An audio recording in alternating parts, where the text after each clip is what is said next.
자, 오늘 IT 특집으로 함께하고 있고요. 네, 삼성과 LG 관련주 쪽에 좀 초점을 맞춰서 얘기를 하고 있습니다. 이번에는 이 카메라 모듈 관련된 기업들 좀 보도록 하겠는데요. 네, 삼성전기와 LG 이노텍입니다. 자, 역시 이 부분도 뭐 수익률 측면에서 뭐가 더 좋을까라는 부분인데 워낙 둘 다 많이 빠졌기 때문에 네, 자, 어느 쪽을 좋게 보는지 우리 파트너분들의 선택 들어보도록 하겠습니다. 자, 마감 파트너님, 네. 삼성전기와 LG이노텍 참 물려있는 분들 굉장히 많습니다. 어떤 종목 괜찮게 보시나요? 저는 삼성전기를 또 골랐습니다. 지금 뭐 이제 세스 가전 박람회 관련한 거라든가 이제 앞으로 그 시총에 따른 어떤 주가 탄력도 많이 생각할 수 있겠지만 제가 좀 부회적인 측면으로 말씀드린다 그러면 이제 이게 지금 오늘 올라온 거는 사실 기술적 반등의 의미가 일단 있고 그다음에 이제 중국의 어떤 그 무역 전쟁에 대한 이제 미중 간의 완화 가능성 이런 부분이 이제 영향을 줬다고 볼 수 있는데 지금 같이 움직일 때는 프로그램 매매가 작동을 많이 합니다. 그래서 오늘 4천억 가까이 프로그램 매수가 들어왔고 결국은 패시브 펀드가 이 종목들 특히 대형주의 움직임에 가장 큰 영향을 주게 되는데 그런 측면에서 본다 그러면 1등주가 이제 패시브 펀드의 가장 큰 타겟이 되겠습니다. 그래서 1등 이외의 종목들이 움직이는 거는 이제 좀 탄력이 아무래도 시총에 비해서 좀 더 가볍게 움직일 것 같지만 조금 그렇지는 또 않은 경향이 있기 때문에 제가 삼성전기를 말씀드리고요. LG노텍은 고객이 이제 애플에 많이 편중이 돼 있지만은 삼성전기는 이제 다양한 이제 고객층을 확보하고 있는 데다가 MLCC라든가 카메라 모듈도 있고 앞으로 이제 SLP라든가 이런 또 차세대 우리 그 이렇게 압축된 이제 기판에 대한 수요도 또 앞으로 예상을 해볼 수 있기 때문에 이런 점에서 삼성전기가 아무래도 조금은 더 다변화된 어떤 고객과 제품 기반을 통해서 좀 더 유리하지 않겠나 저는 그렇게 판단하고 있습니다. 네, 자, 삼성전기와 LG노텍 우리 박한필 파트너의 선택은 삼성전기 쪽에 일단은 무게를 좀 두셨습니다. 자, 임종혁 파트너께서 이번에도 다른 생각이실지 같은 생각이실지 궁금합니다. 예, 저는 LG이노텍이 삼성전기보다는 좀 유리하다고 생각합니다. LG이노텍 작년 8월 고점 대비 반토막이 났습니다. 엄청나게 많이 빠졌습니다. 악재가 아주 적극적으로 선반영이 되어 있고요.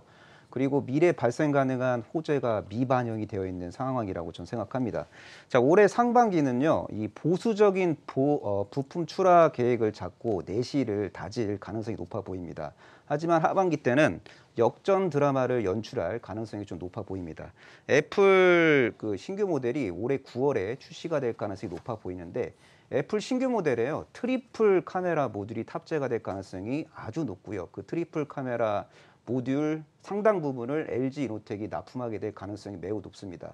그리고 애플뿐만 아니라 LG전자 그리고 중하권 고객사들도 프리미엄 스마트폰 모델의 트리플 카메라를 올해 아주 적극적으로 탑재할 것 같습니다. 이런 환경 속에서 수익성 높은 멀티 카메라 모듈 비중이 높아지면서 수익성이 개선되고 제품 미스가 개선되는 모습이 올해 하반기 때 확인될 가능성이 높아 보입니다. 그래서 LG이노텍은 지금과 같이 고점 대비 반토막 난 상태에서 저점 매수 후 좀 중장기적으로 보유해서 올해 하반기 때 이제 좀 고점 매도하는 그런 전략을 추구할 필요가 있다고 생각하고 있고 5G 시대가 이제 조금 살짝 개막이 될 것 같은데 아마 본격적으로 5G 시대가 확장되는 시점은 내년입니다. 그러면 5G 그 플랫폼이 갖춰진다면요, 증강현실 시장이 크게 성장할 가능성이 높아요. 그러면 증강현실과 관련된 카메라 기능이 추가된다면 그 환경 속에서 LG이노텍이 수혜를 보게 될 것 같아요. 그러니까 증강현실 시장 성장에 따른 LG이노텍이 잘 만드는 3D 센싱 모듈 매출이 확장될 것 같습니다. 매출이 성장할 것 같기 때문에 그런 미래 큰 그림도 봐야 되는데 지금은 미래 큰 그림을 안 보고 지금 당장 애플 핸드폰이 안 팔린다는 것만 포커스를 맞춰서 지금 사람들이 보고 있거든요. 그래서 이런 큰 그림을 봤을 때는 LG이노텍은 중장기적으로 봤을 때는 저점 분할 매수할 수 있는 기회다라고 저는 생각을 하고 있습니다. 네, 자, 뭐 한쪽 종목을 선택했다고 해서 반대쪽 종목이 나쁘다는 의미는 아니고요. 둘 중에 선택한다면 나는 이 종목이 더 좋아 보인다라는 의견을 주고 계십니다. 자, 이번에도 두 분의 의견이 삼성과 LG로 나눠서 우리 또 김동혁 파트너께서 결정을 또 하나 해주셔야 될 것 같은데 자, 이번에 어느 쪽이신가요? 네, 이번에는 우리 박 대표님 편을 좀 들어볼까 합니다. 삼성전기에 대해서 조금 더 우호적으로 좀 생각을 하고 있는데요. 방금 우리 말씀해 주신 대로 LG이노텍이 모자라다는 게 아니라 삼성전기가 조금 더 낫지 않을까 하는 생각이고 지금 이 동 회사들 두 회사의 그 매출 비중을 보면 카메라 모듈 쪽이 그러니까 LG이노텍은 60%가 넘습니다. 그 삼성전기는 한 40%대 정도 나오거든요. 그만큼 카메라 모듈에 있어서의 어떤 차지하는 비중은 LG이노텍이 더 많긴 한데요. 두 회사를 비교해 보면 작년도 매출이 거의 같습니다. 8조 한 초반 정도 비슷한데 순이익은 3배 차이가 나요. 그래서 또 시가총액이 3배 차이가 납니다.